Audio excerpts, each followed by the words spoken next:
जैसे दुश्मन को मार रही है।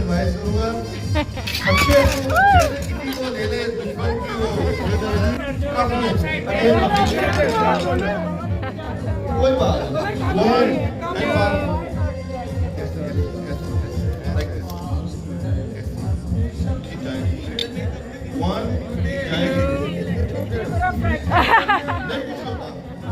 कुछ नहीं होगा।